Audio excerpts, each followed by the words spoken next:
Hey guys, thank you so much for watching. This video is all about Ouija boards. As always, if you have your own Ouija board experiences, please share them in the comments below. I love reading the stories that come from you guys. You have the best stories. I would love to do a compilation of all of our stories that we have together again, so please share any that you've got. You can just put it in a comment. If you would like to share your story with me, if you would please email them to the email on the screen now, and I will read them if you would be happy for me to do so in a compilation video of all of our creepiest stories. I think that would be a lot of fun to do. I'll throw some of my own in there as well because I have had more super creepy things happening to me in this flat that I haven't shared with you yet. For the first half of the video, I'm going to be sharing some well-documented cases of Ouija board incidences. For the second half of the video, I'm going to be sharing real life experiences from real life people about their experiences with Ouija boards.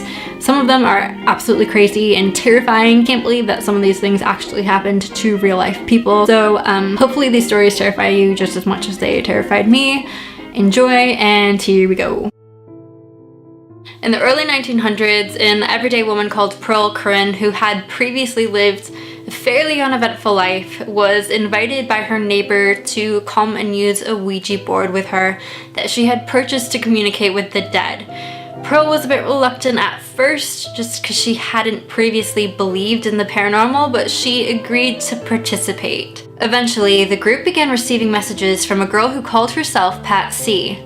Later, it would be uncovered that her name was Patience Worth. Patience was supposedly the spirit of a red-headed woman who had left her home on the outskirts of a small town in Dorsetshire, England, to move to America. Patience was eventually murdered by Native Americans. Patience immediately took a liking to Pearl and communicated through her, introducing herself by saying, "Many moons ago I lived, again I come, Patience Worth my name. Wait, I would speak with thee. If thou shalt live, then so shall I. I make my bread at thy hearth. Good friends, let us be merry. The time for work is past. Let the tabby drowse and blink her wisdom to the fire log." When asked when she lived, the dates 1649 to 1694 were given. Patience developed an unnatural attachment to Pearl, eventually sharing her body and communicating through her regularly. So regular and friendly was the communication, Pearl came to accept Patience as sharing her life in a way, and the two wrote many books and poems together, eventually making names for themselves in the literary community of the time. Pearl and Patience faced a lot of skepticism, but were largely believed by people who studied them and claimed the information shared by Patience was too accurate to make up. Regardless, some believed Pearl to have a multiple personality disorder, with Patience being one of her identities emerging shortly after her father's death. Notably, however, Patience predicted Pearl's death. Pearl confided in a friend and colleague that she would have to carry on without her, as Patience had told Pearl that she was leaving her body now, as she, Pearl, was about to die. A little over a week later, Pearl, who was otherwise in absolutely perfect health, suddenly came down with a severe case of pneumonia and very quickly passed away. In the year 2000, inmates at the Santa Clara County Prison made their own makeshift Ouija board out of a Scrabble board and a piece of cardboard just to pass the time. The inmates chose to use the Ouija board on the bathroom floor as it was the darkest place in their part of the prison, with only a flickering light in the distance. According to them, the planchette immediately began spinning round and round, terrifying them and causing them to bolt out of the room. They eventually returned to the board, intending to communicate with the spirit they said they had all felt the presence of in the prison. The inmates would soon regret opening a door of communication with the dead in that prison. The inmates received a message from a woman who told them that she had been murdered. The spirit spelled out the word "investigate." The inmates immediately felt the presence of a dark force, which seemed to attack the entire group at once. All over the prison, inmates began screaming for their lives, with many gang members begging the prison guards to bring in a priest. A priest was brought in and sprinkled holy water, but it didn't seem to help. After the event, many inmates required counseling for years, and some of the inmates even chose to take their own lives. It's believed that the downward spiral for these particular inmates was caused by the Ouija board communication. Number 1. The Scary Shadows. My brother's friend played with a Ouija board at his house, and all hell broke loose. Their family would see pennies and marbles being thrown down the hallway.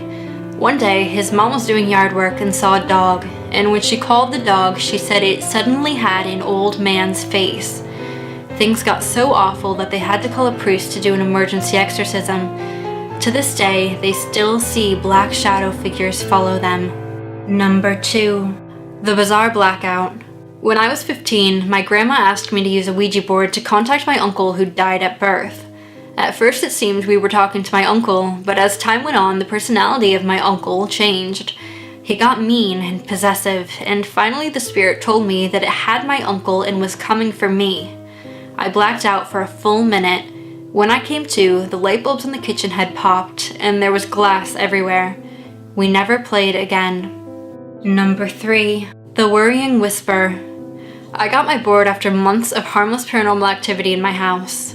When I contacted something, the planchette started doing figure 8s across the board, which is a huge no-no.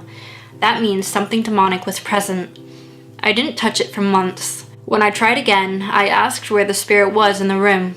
My vision went spotty. I saw a vivid image of my head jerking back, and the words, "with you," were whispered into my ear by something I couldn't see. I sold the board. Number 4. My Dad from Beyond.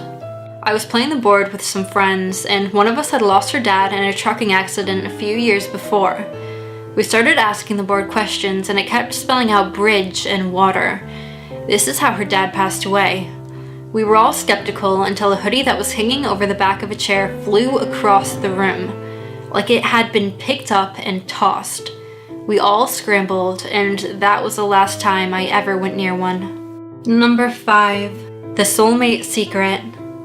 When I was 13, my friends and I decided to play with a board. Of course, as a boy-crazy teen, I asked who I was going to marry, and it told me WTC3. I didn't think anything about it until years later, when I met the man who is now my husband. His initials are WTC, and he is the third. No one ever believes me when I tell them, but it's true. Number 6. I can see you through the window. I was about 12 or 13, spending the night at a friend's house, goofing around with a Ouija board with him and his sister, and we were getting all sorts of gibberish, plus words spelled out, just kind of scaring ourselves for fun and not taking it very seriously, when we got the message, "I can see you through the window," and then, "I can see you through his eyes," or something like that.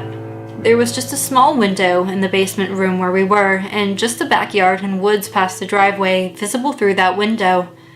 We asked it more questions, and it said, "I'm under the car."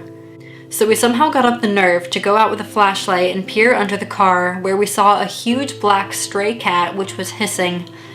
We ran inside, freaking out, and at the exact moment the power failed and all the lights in the house went out. We just about actually shit ourselves. A few minutes later, the power came back, and we sat up till dawn that night, scared, and never played with the Ouija board again. Number 7. Wood chipper accident. My great aunt has never married, and when I asked why, my dad told me the story. Apparently, when she was 16, she had a pretty serious boyfriend. When she used a board, she asked if they would get married, and it said no. She asked if they would break up. No. Asked if one of them would die, and it said yes. And when she asked which of them, it said goodbye.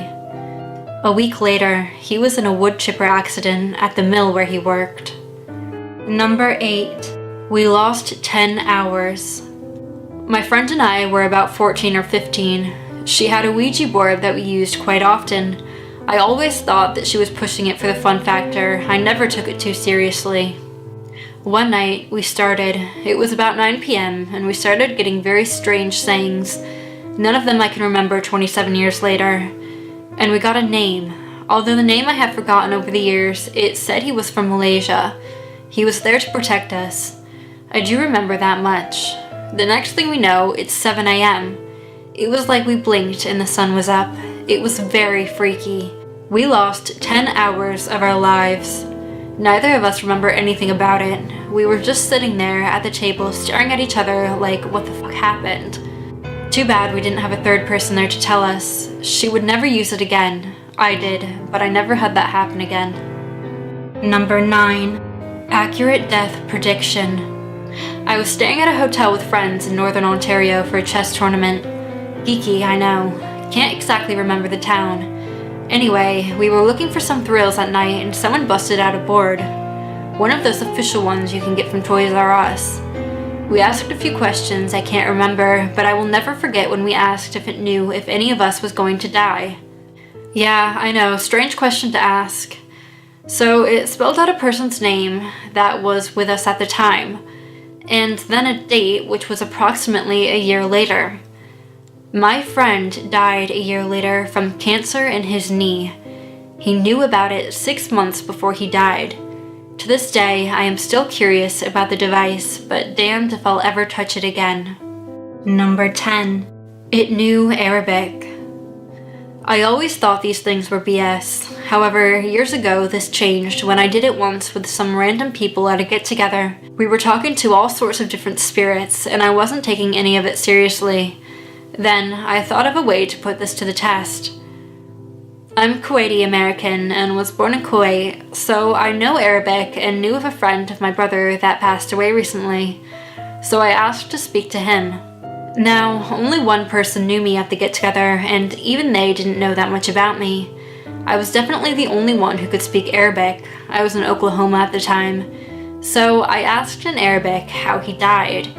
The board spelled out car crash. I was a bit shocked, but still didn't buy it completely, so I asked a more detailed question. I asked in Arabic how old he was when he died. It pointed to 1, and then 3. That's when I started really freaking out. No one would have ever known these details, let alone understood what I was asking. I asked for more details on the crash. He flew out of the sunroof, and after that I stopped. Haven't touched a Ouija board since. And that's the end. Thanks for listening. Those were terrifying Ouija board experiences. Hopefully you enjoyed all of those stories. Thanks so much for watching. You're amazing for making it to the end. If you did enjoy these stories, please like, comment, share, do all of the things. You know the drill. Do all of the things to help spread the word about our spooky family here, and so that we can get more spooky recruits onto the team. So hopefully you enjoyed. Thanks so much for watching, and hopefully I will see you next time.